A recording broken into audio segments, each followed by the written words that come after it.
ఒకటి పార్లమెంటుకు, ఒకటి అసెంబ్లీకి, ఒకటి పార్లమెంటుకు ఫ్యాన్ మీద మీరు నొక్కితే మీరు గత ఎన్నికల్లో బటన్ నొక్కి పెట్టెలో బంధించిన చంద్రముఖి బెడద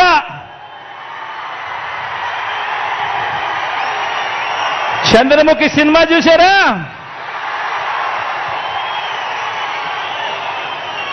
ఒకటి అసెంబ్లీకి, ఒకటి పార్లమెంటుకు ఫ్యాన్ మీద నొక్కితే మీరు గత ఎన్నికల్లో బటన్ నొక్కి పెట్టెలో బంధించిన చంద్రముఖి బెడద ఇక శాశ్వతంగా మీకు ఉండదు.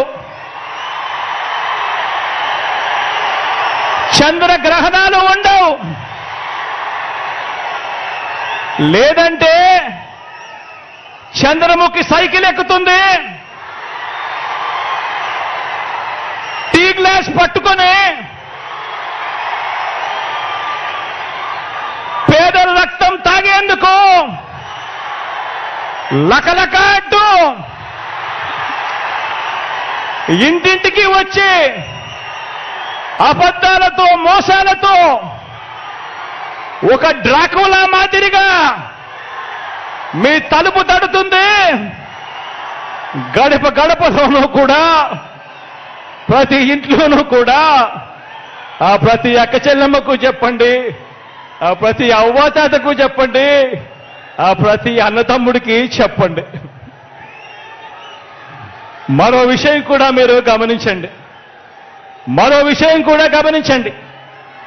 14 ఏళ్ళు సీఎంగా చేసినా కూడా చేసుకునేందుకు ఏమీ లేదు కాబట్టి, చెప్పుకునేందుకు ఏమీ లేదు కాబట్టి చంద్రబాబు రాజకీయం అంతా కూడా పొత్తులు, జిత్తులు, నక్క జిత్తులుగా సాగుతా ఉంది చంద్రబాబు గారిది. 14 ఏళ్ళు ముఖ్యమంత్రిగా పరిపాలన చేసి నేను ఇది చేశా, అందుకే నాకు ఓటేయండి అని చెప్పి అడగాల్సిన పొజిషన్లో ఉన్న 14 సంవత్సరాలు ముఖ్యమంత్రిగా చేసిన వ్యక్తి చెప్పుకునేందుకు ఏమీ లేదు కాబట్టి రాజకీయాలన్నీ కూడా వాళ్ళయి పొత్తులు, జిత్తులు, నక్క జిత్తులతో సాగుతా ఉంది. ఈ మధ్య ఈ చంద్రబాబు గారికి ఎన్టీ రామారావు గారు గుర్తుకొస్తా ఉన్నాడు. వెన్నుపోటు పొడిచేది ఆయనే, మళ్ళీ ఎన్నికలప్పుడు ఎన్టీ రామారావును గుర్తు తెచ్చుకునేది ఆయనే. ఈ మధ్యకాలంలో ఆయన అంటా ఉన్నాడు, తెలుగుదేశం పిలుస్తోంది, రా కదలి రా అని చెప్పి అంటా ఉన్నాడు, పిలుస్తా ఉంది. ప్రజల్ని కాదు పార్టీలను పిలుస్తా ఉన్నాడు, దత్తపుత్రుడిని పిలుస్తా ఉన్నాడు.